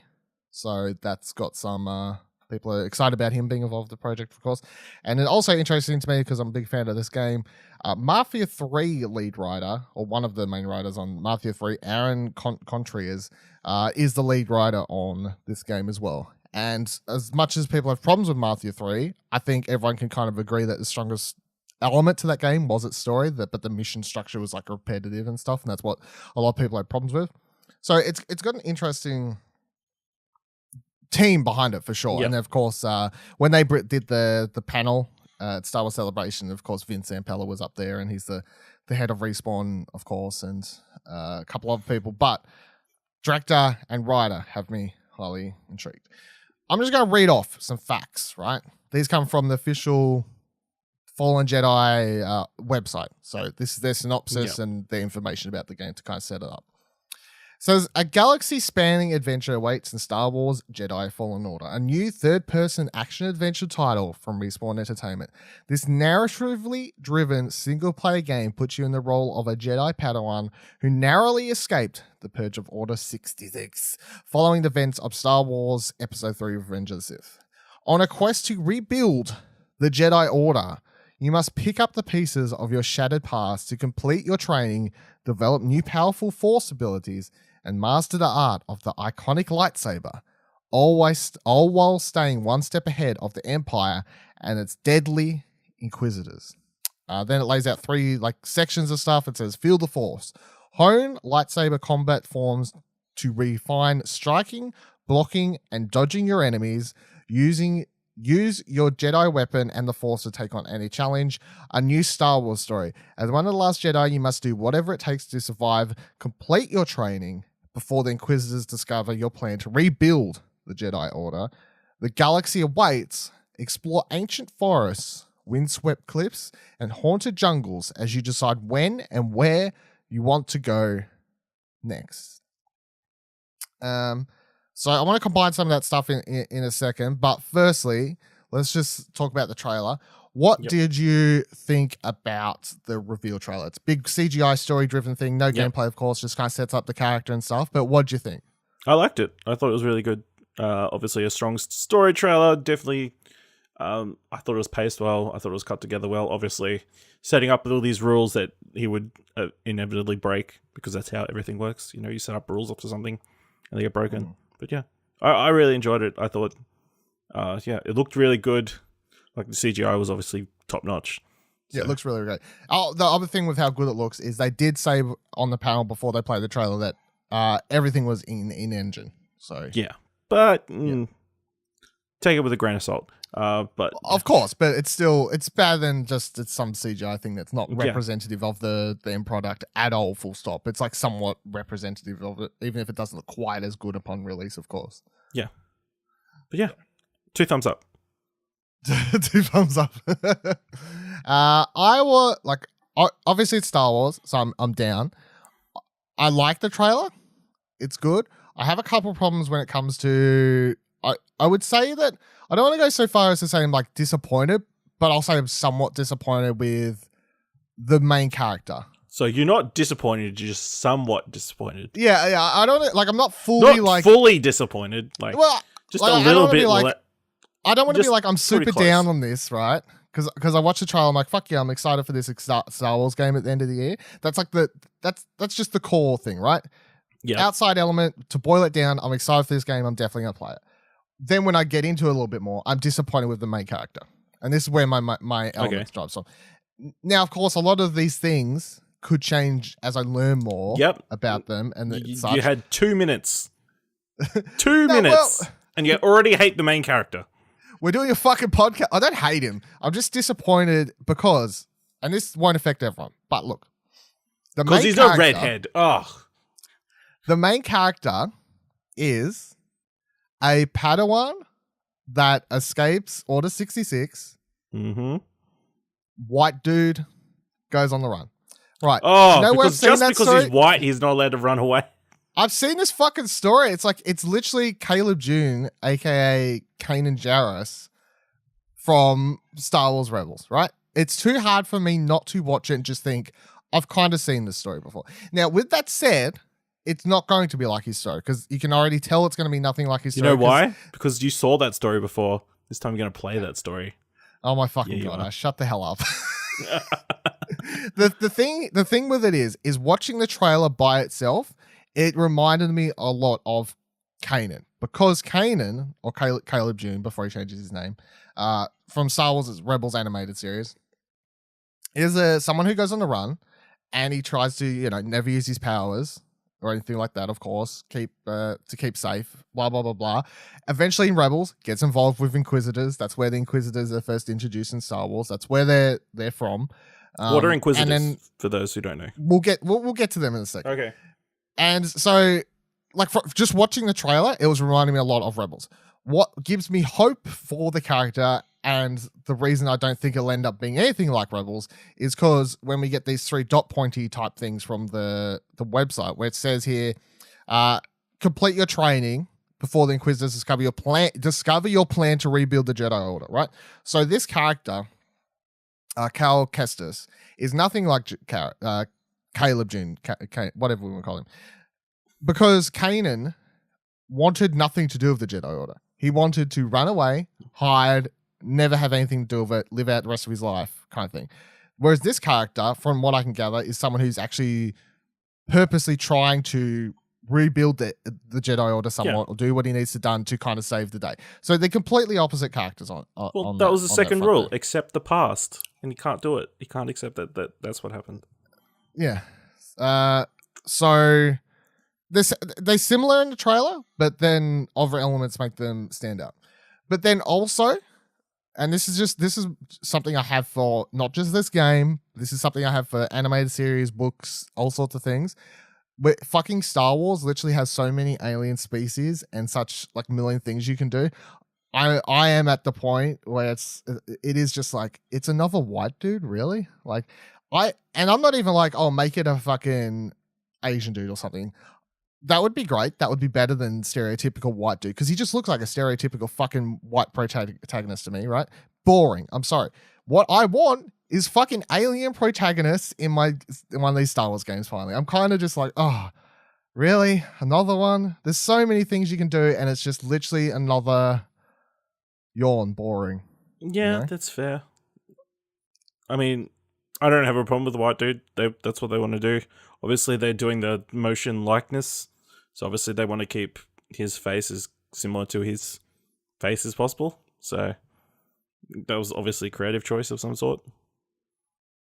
One thing that Battlefront 2 story had going for it was, as much as it wasn't good, Javina as I can't remember the main character's name, but at least it was something different leading that cast of characters. You know, it was this powerful female character, whereas, and look, it's as we talk about this, and I hope it's nothing like Force Unleashed, but it's hard not to compare this game somewhat to Force Unleashed, because it's a similar looking character, somewhat, similar story, somewhat, and because we haven't seen gameplay, you kind of, in your head, if you're anything like me, are kind of just going, well, is it going to be anything like Force? You know what I mean? Because that's the last big Star Wars third-person like Jedi combat-based game we had. So it's hard not to constantly think about that.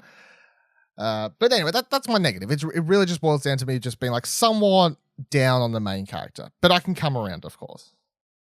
But it's a fucking podcast episode where we're boiling down the announcement trailer. So if you've been like, oh, you're being nitpicky, Dylan. Yeah, we're fucking doing a podcast episode about it. Shut the hell up. That's the whole point. If I'm not being nitpicky, what's the point of doing this shit? All right, so before I jump into some more elements here about it, I want to go over one thing with you that was prior to the release that was weirding me out a bit, and that was EA's promotion about the microtransactions and stuff. Because EA was on Twitter being like, hey, teasing up the announcement, being like, hey, look, this game's going to have no microtransactions, it's single player only, and it's going to have no loot boxes or whatever the hell else I kept saying. It's fucking weird marketing. And it was even weirder when on the presentation at Star Wars Celebration they're doing it. Again, like Vince Zampella or whoever brings it up and says, I can't remember who said it, but someone was like, hey, yeah, and it's a single player story driven game, no microtransactions. And then the whole audience like fucking goes into an uproar of, yeah, like clap, clap, clap, clap. I'm like, why do we live in such a weird day and age where people are yelling and screaming and cheering for what should just be standard somewhat for a fucking, you know what I mean? Did you find it really weird that EA kept like subtweeting themselves, kind of?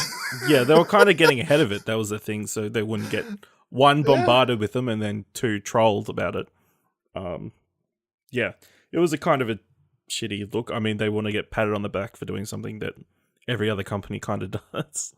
But yeah, it was kind of a cheap pop, I guess. You know, they took a little bit of egg off their face, I guess. Yeah, but it's so weird that they're doing it, and then, you know, like they'll come out and announce a game at E3 this year or whatever, and like it'll come out and it'll be full of microtransactions. You know what I mean? Like they're like here's one that doesn't have it, and then they'll still release one. Everyone's like giving them a clap on the back, like, yeah, EA, you've learnt your lesson. No, they haven't. It's just one fucking game. Yeah, they put out Unravel last year. They didn't have any microtransactions. Was that? Oh, fucking. Yeah, let's give them a call. It was really, really weird to see so many people like taking that tweet and quote retweeting it and being like, fuck yeah, I'm so excited. Why? Because it says it's story driven. It has because no you get microtransactions. You get what you pay for? It was just they're not trying to get more money out of you? Yeah, because I kept seeing so many people just kept being like, yeah, fuck you, I'm sold on this game already before the trailer's even out. I'm like, what? Why? You don't know anything about the game at all, and you're saying that you're sold simply because it doesn't have microtransactions in it? What the fuck is going? Like, we live in such a weird day and age, but that's a whole conversation on itself, I guess, to a degree. But it was a really weird marketing point leading up to the release of this, of course. Maybe it was a Disney thing. Guys, you need to make sure they know there's no microtransactions. Yeah, I mean, maybe. I don't know. It was weird. All right, so let's dive into some more elements here. So what we know, which isn't really that much, because obviously it was a 2-minute trailer. They go into some things. The panel's like an hour. They don't really give away too much of the panel. A lot of it's them talking about like, hey, we've been working together since 2014. Here's some concept art. Let's chit chat about how we got to know each other and the story's this. And like they repeat several things over, but just in different words. They don't really give away too much from what I gather. But so Cal, when the game picks up from what we can gather, and they explain, is working for the Scrappers Guild, which is you kind of see in the trailer where he's like they're tearing apart destroyed Star Destroyers and sorts of things and doing that. I think that's just what his job he's doing on the side.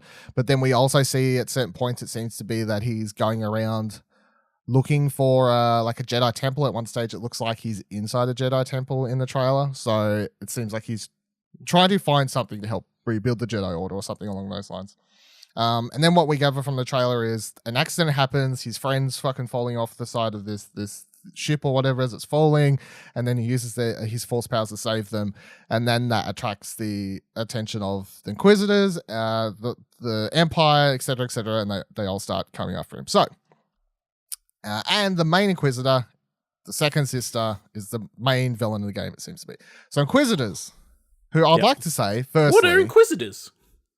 I called this when I wrote an article straight after E3 last year. ExplosionNetwork.com, yeah. ExplosionNetwork.com, when all they gave us a sentence about the game being set between episodes 3 and 4 and a Jedi, blah, blah, blah, blah.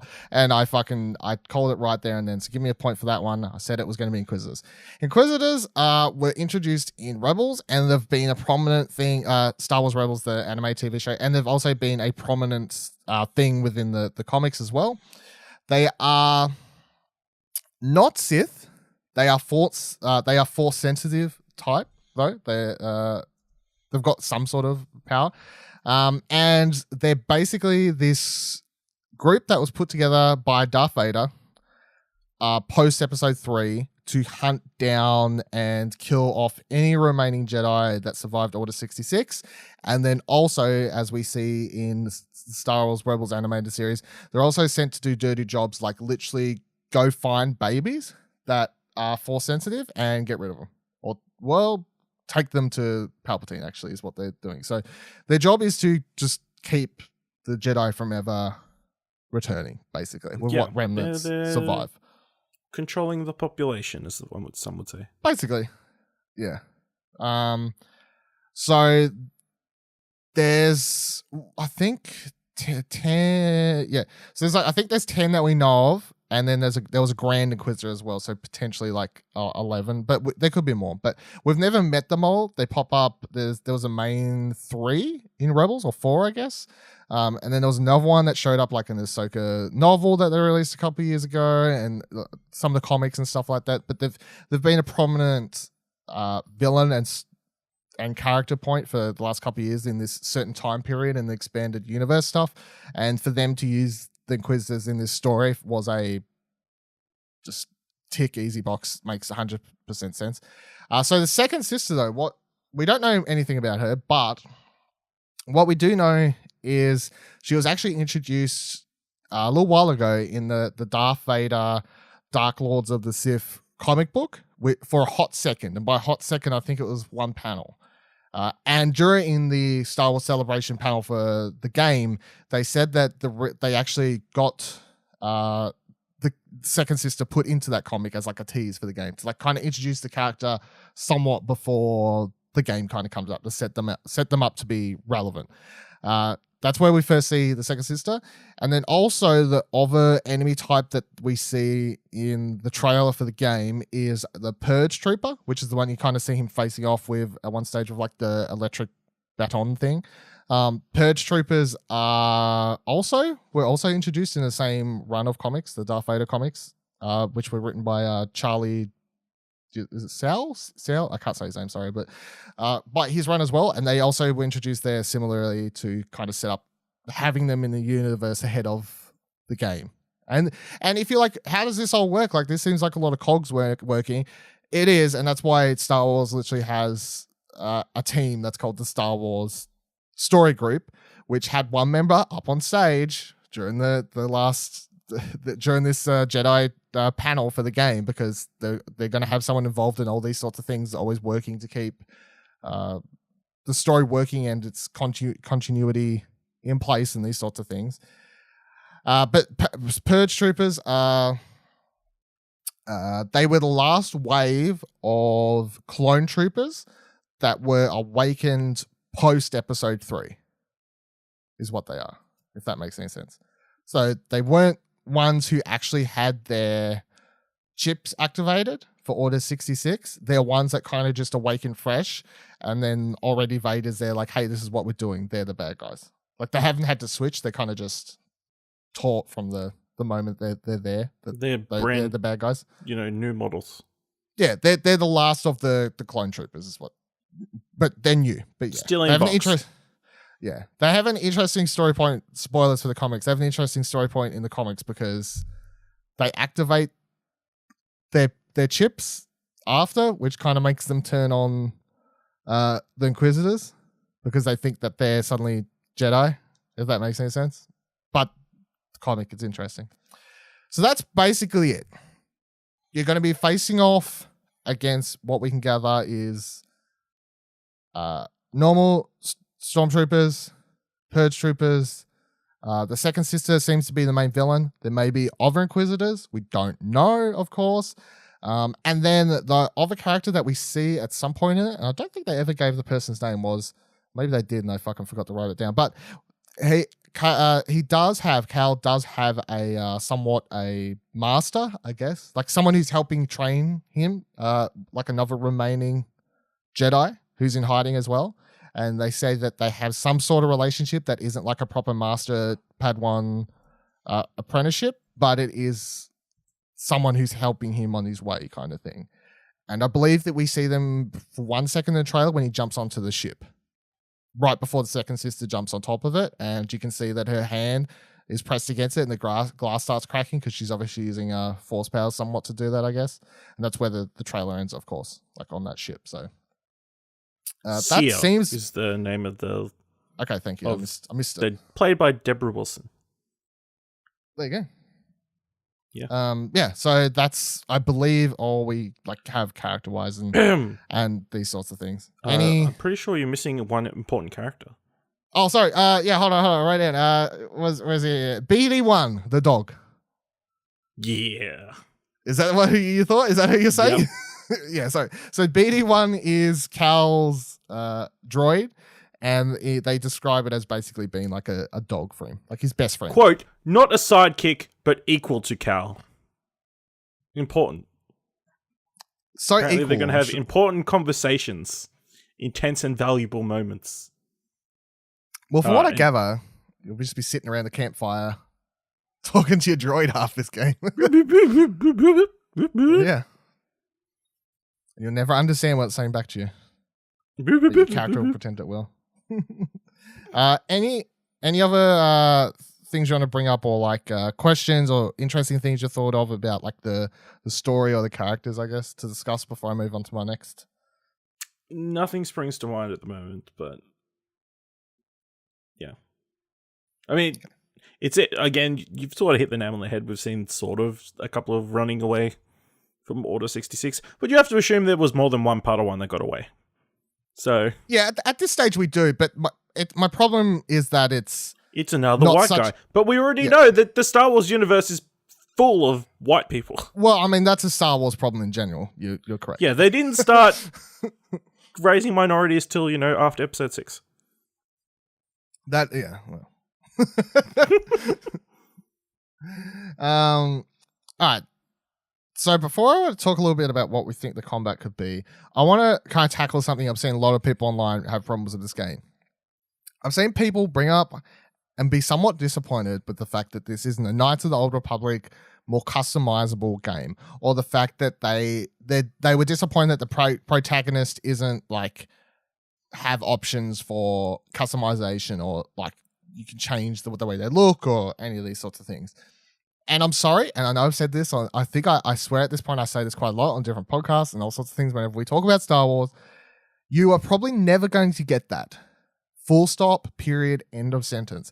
And the reason you're probably never going to get that sort of game, especially if it's a story-driven game, is because the way Star Wars is being run these days compared to the yay old years, as I was just saying a moment ago, is they have a Lucasfilm story group member is involved in all of these projects, and the way Star Wars movies, TV shows, books, comics, etc.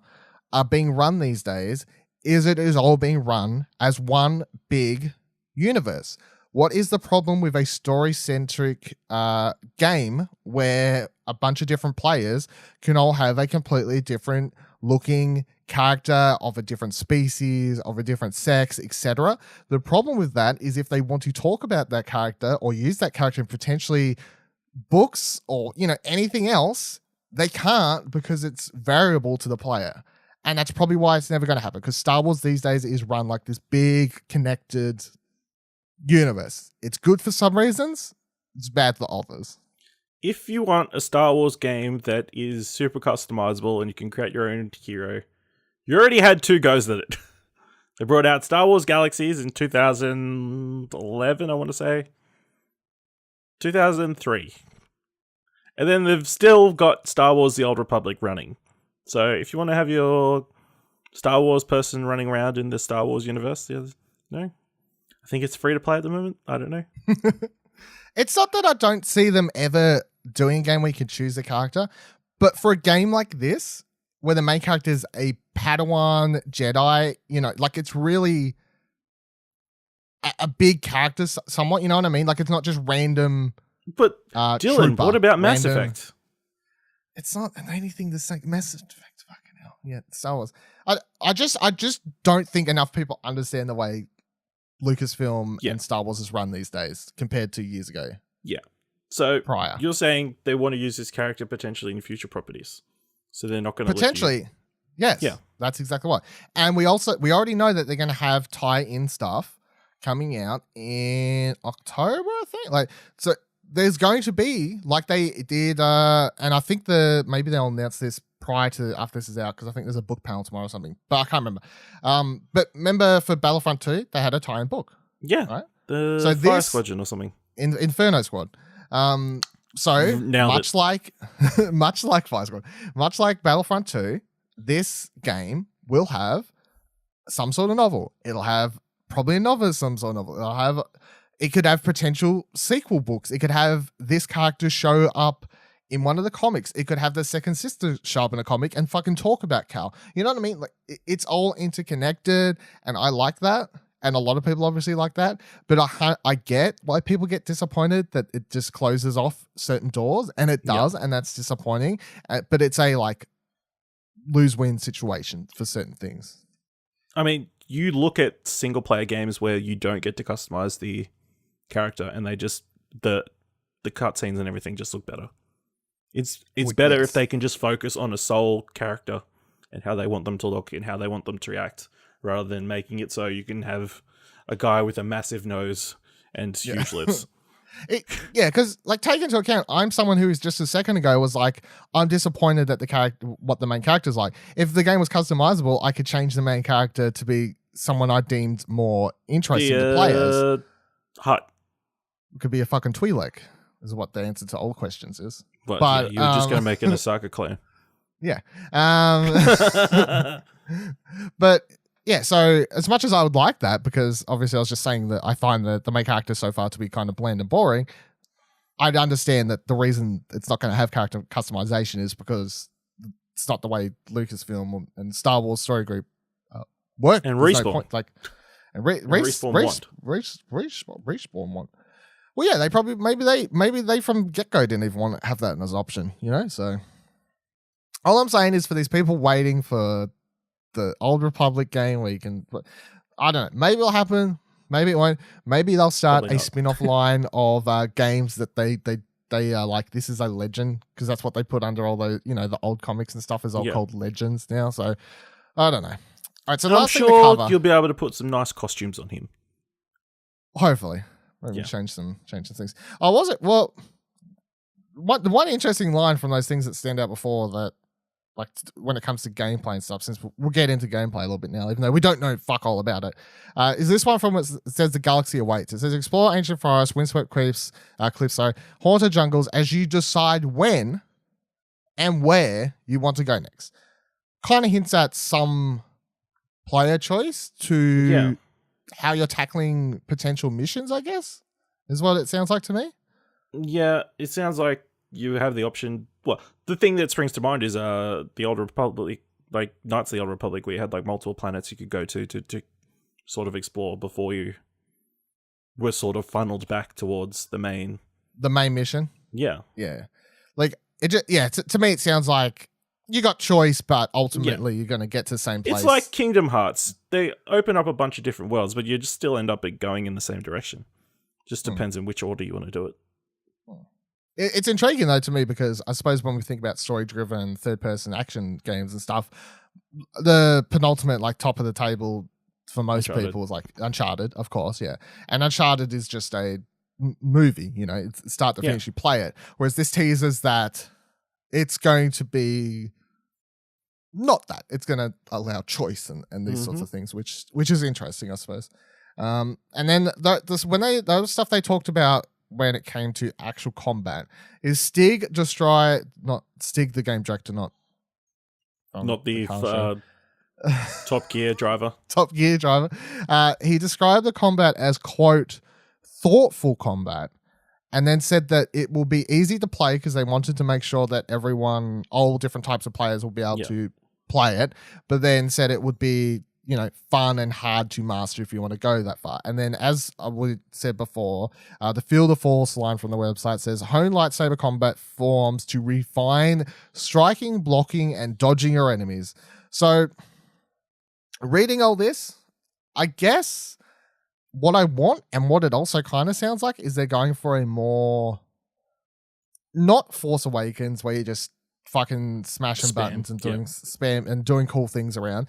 They're going for a more God of War, Dark Soulsy line of combat, where it's not as hardcore as the Souls games, of course, but even God of War had a much more refined, non-spammy combat, of course. System, and this one sounds like it's going to have somewhat similar. You know, you have a strike, you have a block, you have these sorts of things, and that's good, I think. Yeah. Do you like it, or would you rather just a spammy? God of War was great, so if they do something like that, I'd be very happy. Because as long as they mix up the enemies. No trolls, please. Fucking trolls, I fucking can't handle it. That's kind of what it sounds like to me. But they really didn't talk about combat too much. I guess my only other intrigue for when it comes to what you'll have when it comes to your abilities is, will there be slight RPG elements? And by that I mean like a skill tree or something, I guess. And then if there is a skill tree, they have to really set the roof on your abilities low, I think.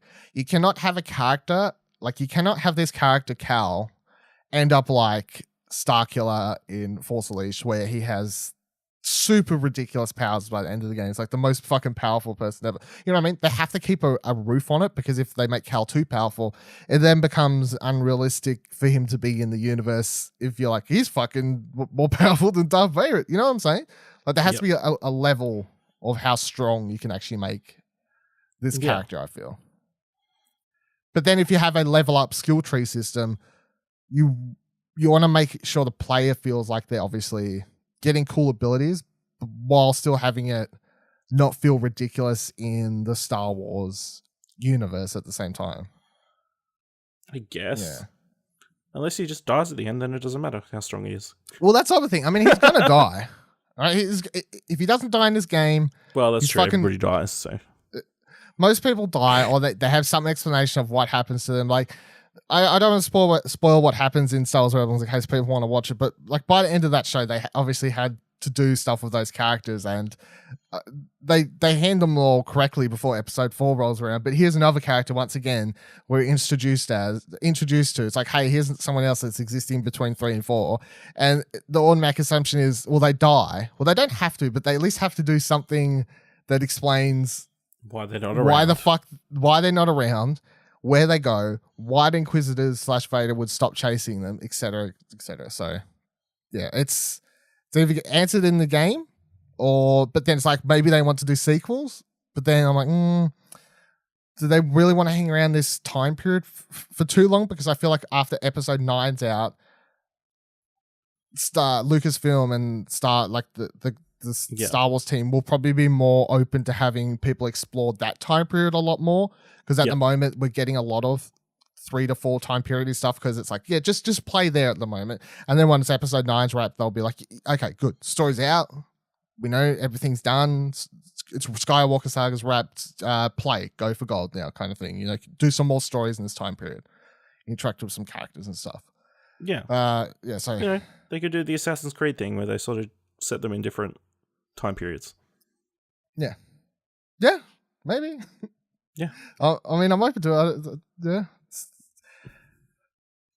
Things. My head's churning. But yeah. November 15, of course. Do you have any final thoughts on Star Wars Jedi Fallen Order? No, yeah, I'm really keen. The other thing I saw on Twitter was somebody said, guys, you need to get behind this game because this is a single player experience by a third party, and this will be the if nobody goes and buys this, they're not going to make any more of them. Do you think it... What do you mean? We had the fucking Witcher 3 a couple of years ago. I'm just saying, that's the tweet I saw. I know it's pretty ridiculous, but... I think it, doesn't the Witcher 3 / CD Projekt Red existing kind of... I know, it kind of makes that argument. Yeah. Yeah, now I think about it, that was a dumb thing to bring up because it was a dumb comment. And as much as obviously THQ Nordics in my bad book at the moment, they're not a people don't consider them a AAA publisher, but more of the AA, I guess. And they're publishing single player story driven games without microtransactions. Yeah, that's also true. Okay, Twitter once again proving. Yeah. Thanks, Twitter. Did you see they've got a deluxe edition of the... Yeah, I looked at what's in it. Nothing exciting. Not much. Although it's a nice behind touch, the scenes thing. Behind the scenes stuff. It's interesting extra $20 or something for it. Yeah, I want to watch it. I don't want to watch it for $20 though. You know what I'm saying? But you also get additional unique cosmetic equipment for your adventure. So, like I said, lots of costumes to dress your Cal in. All right. Thank you for joining us on the couch this week. Make sure you check out explosionnetwork.com for all our other shows, reviews, news, articles, and much more on Star Wars in general coming up throughout the year, of course. Rate Arcade Couch on Apple Podcasts to help out the show, or simply share it on social media with your friends. Share them over here. Say, this is the podcast. They really dived into this game. They gave it the best. This is the best podcast I've heard talk about the game. Everyone else they didn't know anything, or they were too nice about it, or they were too negative. This podcast was the perfect mix. They got nitpicky. They got nitpicky, but not too bad. You know, it was the perfect mix, everyone. That's how you sell it. You can follow the Explosion Network, of course, over on @ExplosionPod, and you can join our Discord, explosionnetwork.com/Discord, to talk to us about all things, including Star Wars. You can follow me on Twitter @Vivaladil, VIVALADIL. You can follow Ash on Twitter @AshleyHobley, ASHLEYHOBLEY.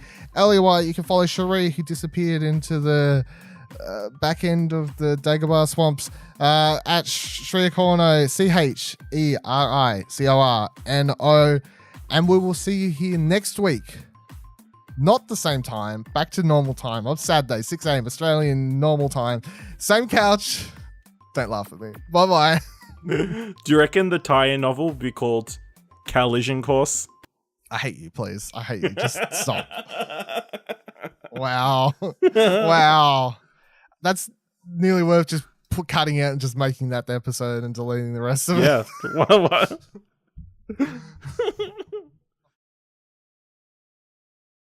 Catch up on the latest TV, online media and movie news from the biggest comic book films and YouTube crazes to our local cinema scene, and then hear what we've been watching before asking the age-old question, what do you want to watch? Available on all podcast services every second Friday. Just search your podcast app for What Do You Want to Watch and subscribe for free now.